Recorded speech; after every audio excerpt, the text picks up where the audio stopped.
Ang videong ito ay hango sa totoong storya. Isang recorded message ang nakuha ng mga scientists. Ito ang National Orbital Debris Program Office. Sila ang responsable sa anumang bagay na nagpapalutang-lutang sa kalawakan. At isang aktual na audio playback speaker device ang kanilang na-recover mula sa isang sira-sirang spacesuit na nagpapalutang-lutang sa kalawakan.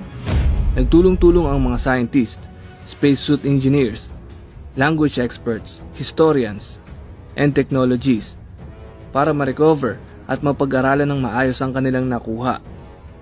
Nang pag-aralan ng kanyang spacesuit ay halos hindi na matukoy kung saang space agency ba ito galing dahil halos masunog ito sa radiation na mula sa araw.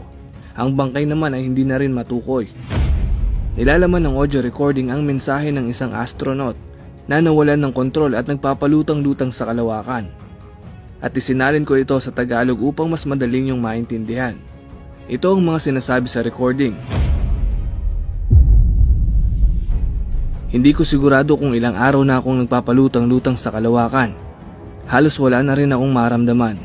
Ang space agency na kinabibilangan ko ay nais itago ang lahat na parang walang nangyari. Ako ang kauna-unahang taong nawala sa kalawakan at ito ang aking storya.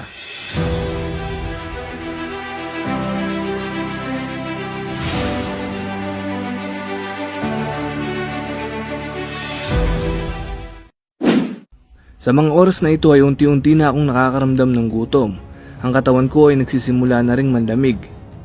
Hindi ko alam kung gaano nakalayo ang binaybay ko. Ang tanging basehan ko lang ay ang mga bituin na nasa malayo na parang gusto na akong kunin.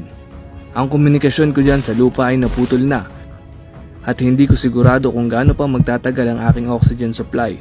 Maaring araw, oras o minuto. Simula nang bumangga ang aking sinasakyan ay sigurado akong palayo sa Earth ang tinatakbo ng katawan ko. Pero pakiramdam ko ay hindi na ako umuusad kung nasaan man ako ngayon. Nagsisimula na rin akong mag-isip ng kung ano-ano. Malapit na akong kainin ng kabaliwan, pero kumakapit pa rin ako sa isang pag-asa na muling makauwi. O sana mawalan na lang ako ng malay at sa pagising ko ay nakatapak na ako sa matigas na lupa kasamang aking pamilya. Nais ko nang matulog pero hindi ko magawa. Dahil sa isang iglap lang ay baka maglaho ang lahat. Mananatili akong gising habang unti-unti akong pinapatay ng aking mga pangarap. Pangarap na akala ko ay magbibigay sa akin ng buhay. Unti-unti ko ring nare-realize na dapat na akong magdesisyon. Kung magpapatuloy pa ba akong mangarap, na sa isang sandali ay may magliligtas sa akin. Isang kakaibang bagay na dadaan sa harap ko at ihahatid ako pabalik sa atin. O hihiga na lang ba at mag-e-enjoy sa panunood ng mga bituin dahil kaunting oras na lang naman ang natitira sa akin. Dapat ko na lang siguro itong sulitin. Palutang-lutang sa kalawakan, malayang malaya. Namamanhid na ang aking mga binti. Parang bata na hindi kayang tumayo sa sariling mga paa. Unti-unti na ring namamanhid ang aking mga kamay. Ang mga kamay na dati akala ko ay kayang kontrolin ang lahat. Mga kamay na ginamit ko upang maabot ang naturang pangarap. Pero minsan pala, ang ating mga pangarap ay siyang mangiiwan sa atin. Isa rin akong pasaway na estudyante noon, nakakuha ng mabababang grades, pero hindi ako sumuko sa aking mithiin, naabutin ang mga bituin. Maraming humanga sa aking narating, maraming namangha sa aking nakita, pero hanggang dito na lang pala. Nakita ko na ang kalawakan ng malapitan. Nakita ko ito mula sa iba't ibang anggulo, hanggang sa kainin ako nito. Hanggang sa hindi ko na makita ang tahanan ko. Mula rito ay hindi ko na rin makita ang sinumang tao. Sa mga sandaling ito ay napakarami ko nang natutunan. Na ang bawat isa sa atin ay tuldok lang sa kalawakan.